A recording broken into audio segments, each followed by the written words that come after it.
Assalamualaikum warahmatullahi wabarakatuh. Perkenalkan, nama saya Andiati Rizkia. Saya merupakan mahasiswa Universitas Islam Riau, Fakultas Psikologi. Baik, di sini saya akan mempresentasikan proposal kewirausahaan kelompok kami, yaitu usaha ayam cabai hijau.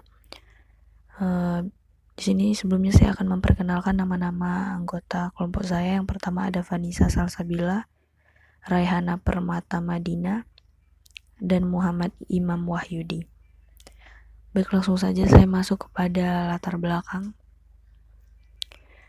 Seperti yang kita ketahui, usaha bisnis makanan atau kuliner ini merupakan bisnis yang senantiasa bertahan dan terus berkembang. Dengan meningkatnya kebutuhan kuliner masyarakat, ada beberapa hal yang membuat bisnis ini terus tumbuh. Salah satunya yaitu jumlah penduduk Indonesia yang dari tahun ke tahun terus meningkat, yang kemudian akan menyebabkan kebutuhan masyarakat Indonesia itu terhadap pangan semakin meningkat pula. Karena seperti yang kita ketahui bahwa makanan merupakan salah satu kebutuhan pokok bagi masyarakat. Kemudian ada tujuan bisnis. Di sini tujuan bisnis terbagi menjadi dua, yaitu adanya keinginan yang dicapai dari rencana bisnis, dan ada juga cita-cita dari pengusaha. Yang pertama yaitu keinginan yang ingin dicapai. Yang pertama, keinginan selalu ingin berlatih menjadi seorang kewirausahaan. Kemudian yang kedua, keinginan untuk membuka cabang di berbagai tempat, dan keinginan untuk memberikan peluang pekerjaan untuk orang lain. Kemudian di sini ada cita-cita pengusaha. Salah satunya itu untuk memuaskan para konsumen dengan setiap produk yang telah kami produksi, dan dapat terus mengembangkan inovasi dalam membuat berbagai produk-produk yang berkaitan dengan produk makanan. Kemudian ada deskripsi produk. Deskripsi produk di sini kami menjual makanan kuliner, yaitu ayam cabai hijau, yang merupakan salah satu usaha kuliner yang cukup diminati masyarakat karena rasanya yang khas dengan gilingan cabai hijau yang pedas dan bisa dipesan sesuai selera dan siap menggoyangkan lidah konsumen. Ayam cabai hijau ini seperti ayam-ayam penyet yang dijual pada umumnya. Hanya yang membedakan di sini yaitu bumbu-bumbu dan khususnya cabai hijau yang identik pada ayam ini.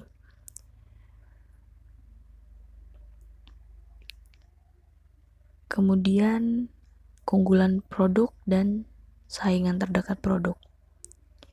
Ayam cabai hijau ini banyak sekali digemari oleh segala kalangan, baik anak-anak, remaja, bahkan orang dewasa, karena rasanya yang bisa diterima di selera Nusantara membuat ayam cabai hijau ini cukup populer. Kemudian saingan terdekat produk. Saingan terdekat produk bisa kita lihat dari wirausaha lainnya yang menjual ayam cabai hijau atau produk yang sama dengan penjualan kami. Bisa dilihat dari bahan baku. Ayam cabai hijau ini sangat mudah ditemukan di pasar dan di warung terdekat, sehingga persaingan pun dalam menghasilkan produk ini, yaitu ayam cabai hijau itu sering didapatkan mengenai persaingan dalam kualitas, rasa, dan harga. Kemudian ada ketersediaan bahan baku dan sumber daya manusia. Dalam membuat produk ini dibutuhkan bahan baku berupa ayam dan rempah lainnya yang dirasa cukup mudah didapatkan, baik di pasar maupun warung terdekat. Kemudian untuk ketersediaan sumber daya manusia yang memadai, seperti yang memasak atau koki, mengemas, serta mengantar pesanan, kami rasa itu semua dapat kami lakukan bersama-sama dengan teman sekelompok. Kemudian ada riset pasar. Di sini riset pasar sesuai dengan pertanyaan 5W plus 1H. Yang pertama itu produk apa yang akan kami jual. Jelas di sini kami akan menjual produk yaitu kuliner yang kami beri nama ayam cabai hijau. Kemudian produk ini akan kami pasarkan secara online dikarenakan keadaan yang masih terhambat karena pandemik. Dan kami akan mempromosikan masakan ini di berbagai sosial media seperti Instagram, WhatsApp, dan sebagainya. Kemudian, kapan produk ini dibutuhkan pasar?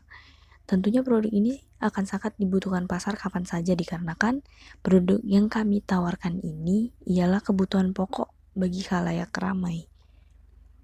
Kemudian target dari produk ini yaitu semua kalangan, karena ayam cabai hijau ini bisa disantap oleh segala jajaran masyarakat, baik muda maupun yang tua. Kemudian, mengapa kami memutuskan untuk menjual produk ini dan apa alasan konsumen membeli produk kami?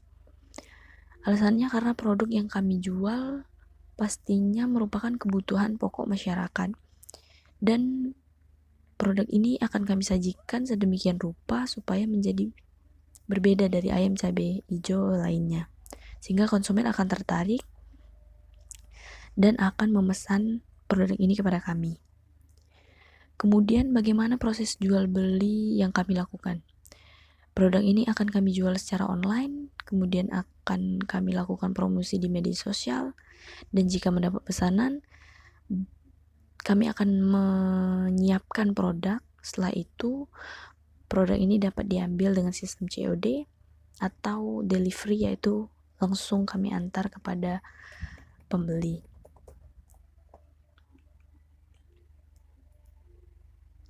Kemudian ada segmentasi pasar. Mengingat produk ini adalah kebutuhan pokok manusia, maka segmentasi pasar untuk produk ini adalah di Kota Batam dan sekitarnya dan tidak menutup kemungkinan di beberapa kota di Pulau Sumatera. Dan juga anak muda, perempuan, dan ibu-ibu baik rumah tangga maupun kantoran. Serta untuk yang berpendapatan dan gaya hidup yang rendah atau tinggi, karena produk ini akan dibuat semenarik mungkin tetapi dengan harga yang terjangkau. Kemudian ada target pasar. Target pasar kami di sini yaitu seluruh masyarakat, terutama perempuan dengan umur kisaran 15-45 tahun. Karena seperti yang kita ketahui pada masa pandemi ini tentunya banyak sekali orang yang mungkin hilang minat masaknya. Kemudian posisi pasar. Tentunya ayam cabai hijau ini akan kami posisikan sebagai produsen bagi konsumen yang menggemari ayam, menggemari mencoba produk-produk baru dari bahan baku ayam ini.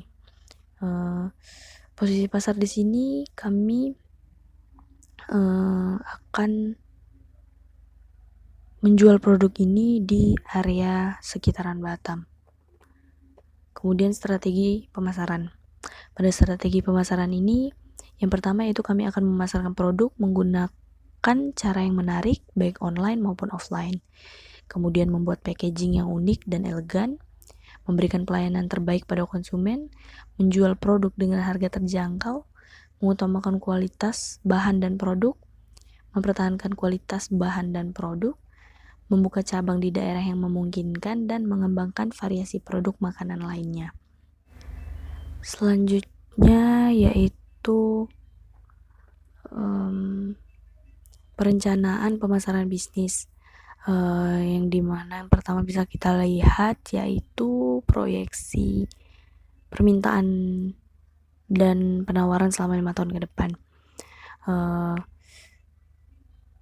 Di sini permintaan pada tahun pertama produksi porsi yaitu sekitar 1095 porsi. Kemudian pada tahun kedua ada peningkatan yaitu 1460 porsi. Tahun berikutnya juga meningkat menjadi 1825 porsi. Kemudian pada tahun keempat 2190 porsi, dan pada tahun kelima yaitu 2555 porsi. Kemudian asumsi proyeksi permintaan dan penawaran selama 5 tahun ke depan, yaitu pada tahun pertama usaha kami ini memiliki target menjual ayam cabai hijau sebanyak 1095 porsi. Jumlah tersebut berdasarkan penjualan yang dijual dengan sistem made by order. Kemudian penjualan setiap tahunnya terus meningkat dengan asumsi produk usaha kami sudah memiliki brand sebagai ayam cabai hijau yang enak dan berbeda dengan yang lainnya. Kemudian adanya strategi atau program pemasaran. Di sini strategi pemasaran awal dari bisnis ini yaitu dengan membuat packaging produk yang unik dan elegan, lalu melakukan pemasaran produk dengan unik melalui direct selling atau melalui mulut ke mulut dengan memanfaatkan berbagai sosial media yang ada, dan tentunya agar produk ini diminati berbagai masyarakat dan harganya haruslah terjangkau. Kemudian agar ayam cabai hijau ini tetap di repurchase oleh konsumen, kami harus memberikan pelayanan terbaik dengan ramah dan mengutamakan kualitas produk serta menjaga kualitas dari ayam cabai hijau ini. Selanjutnya, apabila produk ini sudah melalui perkembangan, maka akan memungkinkan kami untuk mengembangkan berbagai macam produk makanan atau menu makanan lainnya yang membuat program promo atau diskon, serta hal tersebut akan membuka peluang bagi kami untuk membuka cabang di berbagai tempat. Kemudian ada proyeksi keuangan. Yang pertama yaitu besar dan sumber dana. Dalam hal ini, menjalankan usaha ini kami memerlukan dana kurang lebih 5 jutaan untuk permodalan awal dalam usaha kami ini. Kemudian untuk sumber dana itu sendiri, kami memilih untuk mendapatkan modal awal dari dana pribadi, yang dimana salah satu caranya yaitu dengan bermitra bersama keluarga atau teman terdekat. Kemudian rencana untuk mendapatkan sumber dana.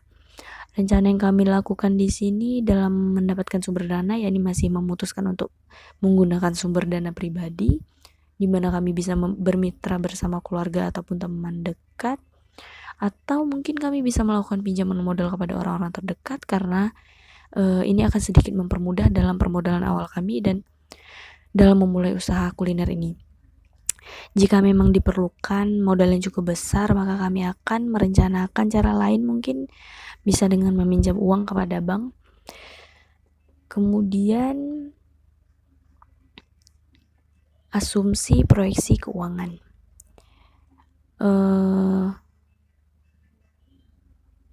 Dalam pembiayaan investasi, biaya yang dikeluarkan untuk pembelian peralatan adalah biaya yang disesuaikan dengan harga yang ada di Kota Batam pada bulan Oktober. Jumlah peralatan yang dibutuhkan akan terus bertambah seiring bertambahnya tahun.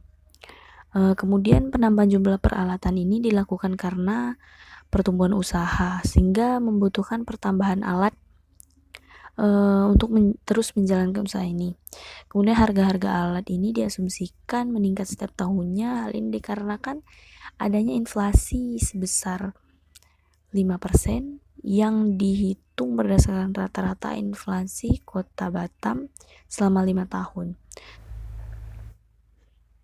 Kemudian pada proyeksi keuangan ini terdapat biaya investasi, di mana biaya investasi ini dikelompokkan menjadi dua, yaitu jenis barang dan jenis bahan baku. Total biaya investasi untuk jenis barang yaitu 4.910.000 dan untuk bahan baku yaitu senilai Rp476.000. Kemudian masuk ke biaya operasional. Dilihat pada 5 tahun mendatang, Pada tahun pertama pemesanan produk itu sebesar 1.095 porsi dengan harga jual 18.000 dan total penerimaan yaitu 19.710.000. Kemudian pada tahun kedua terdapat 1.460 porsi dengan harga jual 18.000 dan hasil penerimaan yaitu 26.280.000 rupiah. Kemudian setelah dijumlahkan hasil itu kemudian akan dikurangi dengan pajak dan akan menghasilkan laba rugi.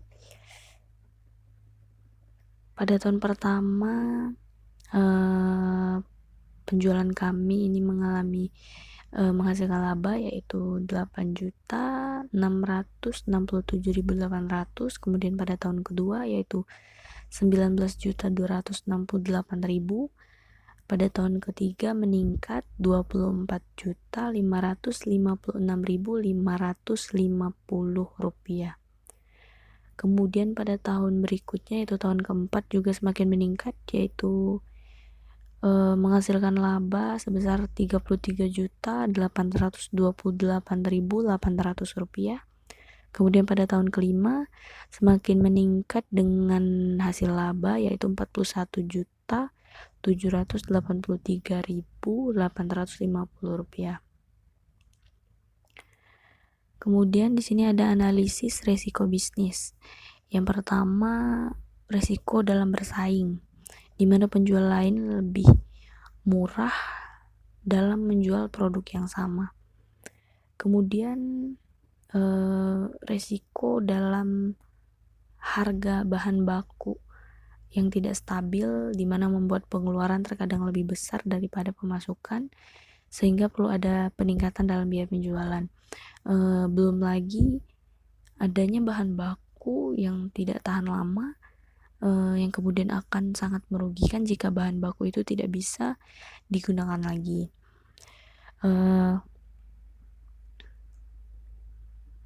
Yang terakhir yaitu penutup. Di sini bisnis makanan itu merupakan aspek yang besar untuk mendapatkan keuntungan yang maksimal. Seperti yang kita ketahui pada umumnya bisnis kuliner ini tidak akan pernah ada habisnya karena setiap manusia pasti membutuhkan makanan, khususnya makanan yang menyehatkan, enak, dan juga murah. Kemudian modal awal dalam bisnis kuliner ayam cabai hijau kami ini kurang lebih mencapai 5 jutaan, di mana tingkat penjualannya yang dicapai diperhitungkan akan meningkat sehingga 4-6 jutaan dalam per tahunnya. Kemudian peningkatan hitungan dalam pertahunan ini diasumsikan dapat mencapai laba kira-kira 1 juta per hari. Dengan meningkatnya penjualan ini, maka pelaku bisnis juga akan melakukan penambahan modal sewaktu-waktu, dan jika usaha ini terus berkembang dengan pesat, maka usaha ini akan mampu mengembalikan modal awal yang lebih besar dan dalam jangka waktu kurang lebih 2 tahunan mungkin. Baiklah, itu saja presentasi mengenai proposal hasil wirausaha kami mengenai ayam cabai hijau. Lebih dan kurangnya saya mohon maaf. Sekian, terima kasih. Assalamualaikum warahmatullahi wabarakatuh.